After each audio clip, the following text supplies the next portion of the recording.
Welcome to another video tutorial for Learning Music Theory with Logic, Max, and Finale, published by Routledge and written by Jeffrey Kidda. In this video tutorial, we'll talk about harmonic progressions.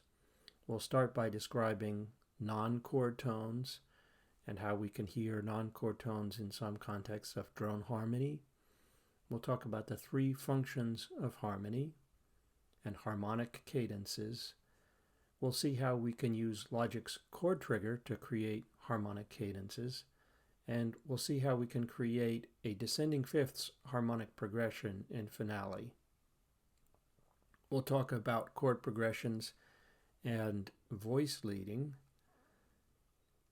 and in the context of four-part harmony, how we understand voice leading with regard to the voices and the motion between the voices. Finally, we'll look at a Maximus P patcher called the diatonic progression generator. With this diatonic progression generator, you can create progressions of 8 chords, and we can investigate the various aspects of chord progressions. When we hear melodies played simultaneously with chords, some of the tones in the melody are chord tones and some are non-chord tones. Here we are hearing the D melodic minor scale played at the same time as a D minor triad. The pitches in the scale with the parentheses are non-chord tones. The tones with arrows are tendency tones. When followed by a chord tone, these tendency tones resolve by this stepwise motion, and the sensation might be described as a release of harmonic tension.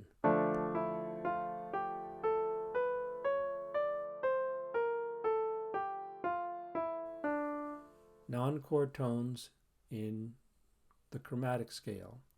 With a chromatic scale heard against the triad, there are more non-chord tones.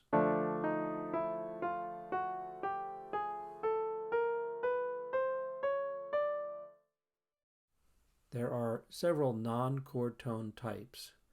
The neighbor tone. First we hear a chord tone, then we step one note away in either direction, then step back to the first chord tone. A passing tone. We hear a chord tone, then we step one note in either direction, then continue to step in the same direction to another chord tone. Incomplete neighbor tone. We have a chord tone, then we step to a non-chord tone one note away, then jump to a chord tone. Chromatic versions of the non-chord tones are heard when the non-chord tone is not part of the scale associated with the triad. E flat is not in the D minor scale, and therefore this E flat is a chromatic neighbor tone.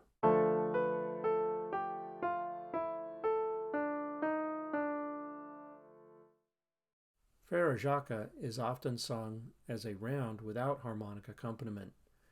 Adding the F major triad throughout as a drone harmony, we hear the passing tones and neighbor tones in the melody against the chord.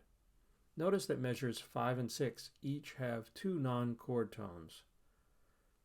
Drone harmonies are less common in Western music.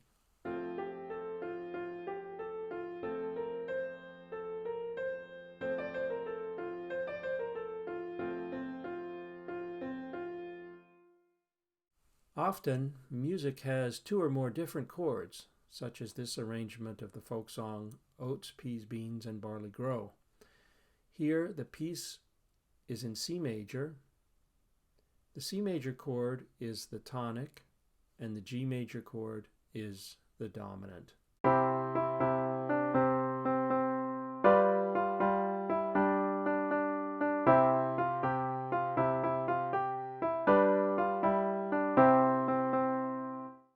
Harmonies often move between 3 kinds of chords, or chord functions.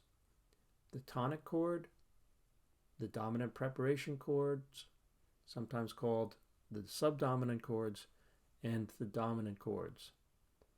The dominant preparation chords include the subdominant, the 4 chord, and the supertonic, the 2 chord.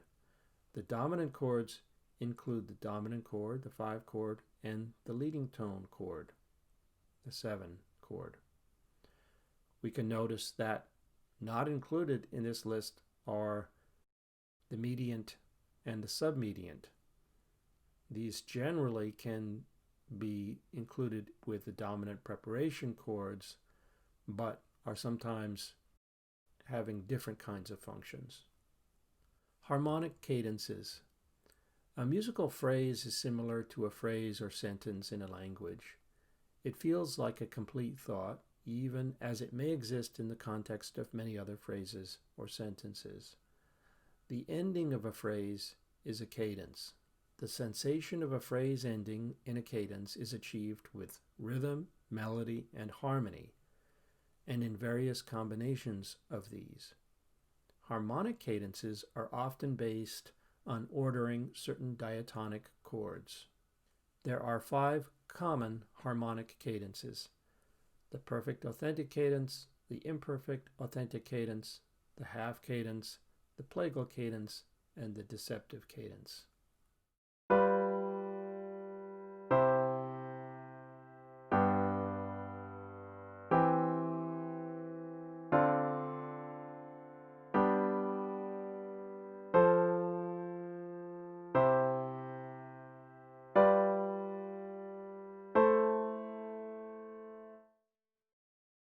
What distinguishes the cadences? A perfect authentic cadence is the motion of 5-1, either in the major or minor, or 5-7-1, either in the major or the minor, where the melody goes from the leading tone, that's the third of the dominant chord, to the tonic.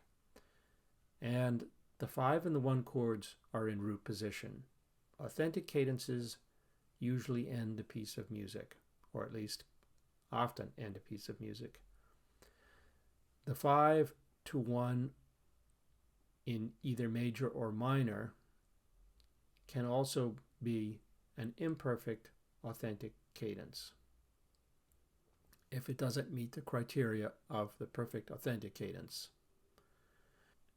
A half cadence ends on 5, but it is not used at the end of a piece. A plagal cadence moves from 4-1. It is also known as the Amen cadence because it is often heard at the end of hymns.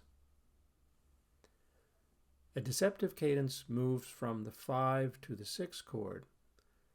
It is possible to have a deceptive cadence that moves from the 5 to another diatonic chord.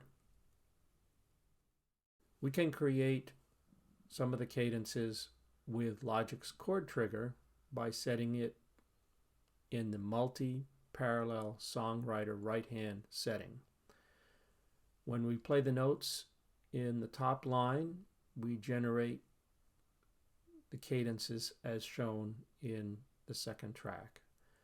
The imperfect authentic cadence, a perfect cadence, a half cadence, a plagal cadence, and a deceptive cadence.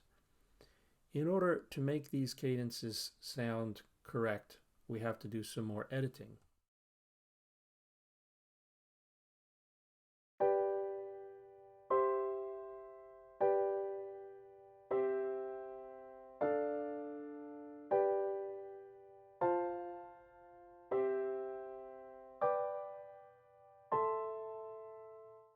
We can arrange the notes and add the Roman numerals and cadence names for these 5 cadences.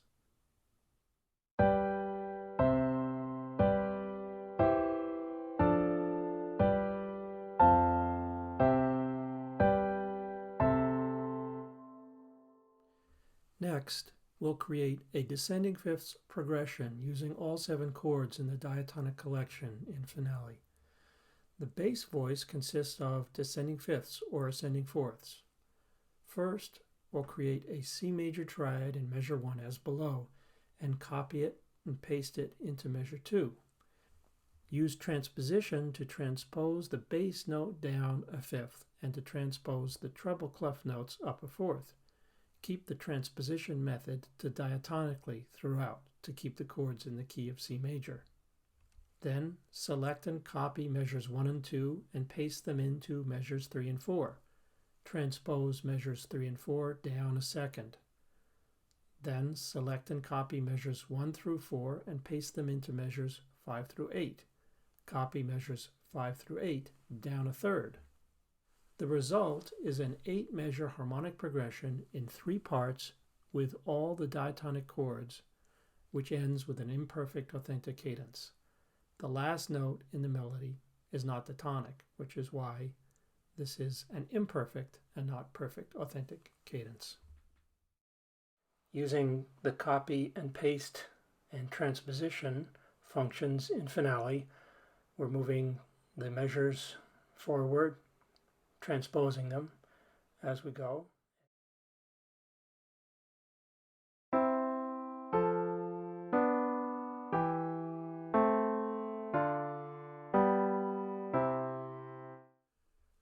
We can use Finale's key signature tool to change the key. Key signature includes the option to transpose up or down. Here we transposed the C major progression down to B flat major. There are some very common harmonic progressions everyone should know. From the tonic to one of the dominant preparation chords to the dominant to the tonic. That would be 1, 4, 5, 1 and 1, 2, 5, 1.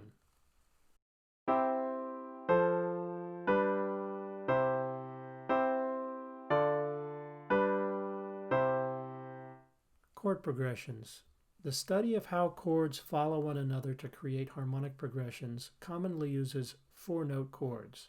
That is, a triad with a doubled note or a 7th chord with all 4 chord tones. It's possible to leave out the 5th of the chord, which means that you could have only the root and 3rd or only the root, 3rd, and 7th. We always maintain 4 notes, however, and each note is assigned to a part. Each of the 4 parts is considered to be a voice, connecting linearly, as if being sung by one group of voices. Choral voice types are used to name the voices. From the lowest to highest, the voices are bass, tenor, alto, and soprano. There are 5 kinds of motion between 2 voices moving forward together. To create a smooth and rich harmony, various rules are followed with regard to how the voices move together. These are known as voice leading rules. There are 5 types of motion: static, oblique, parallel, similar, and contrary. In the case of 4-part harmony, we consider what kind of motion is created in each of the 6 combinations of voices.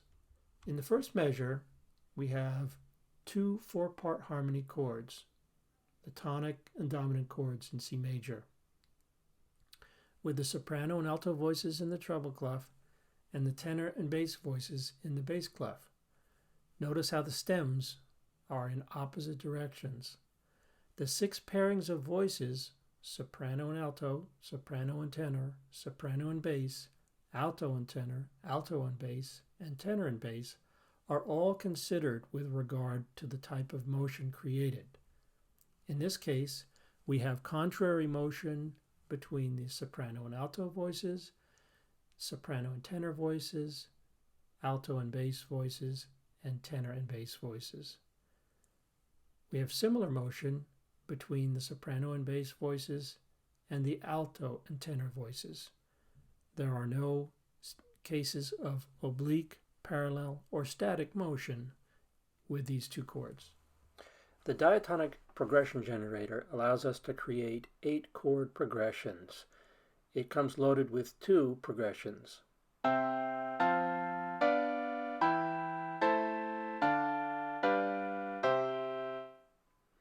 That's the first one. The second one sounds like this.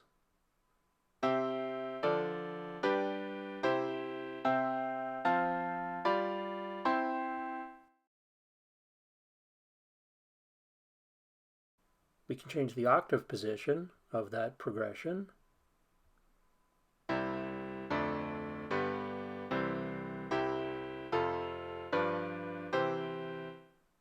We can also change the key.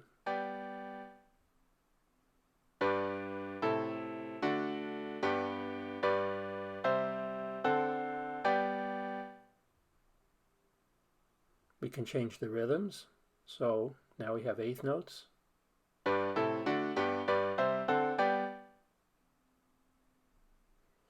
And we can change the chords, of course. So we might change everything to the tonic chord, which in this case will be a G major chord.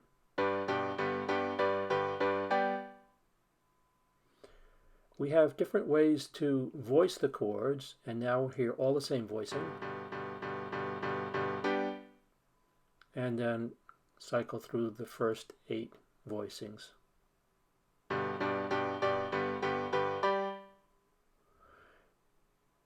We can also change the position of the chord, and for triads we can use either root, first, or second inversion. The third inversion only works for dominant 7th chord, but here we have the G major chord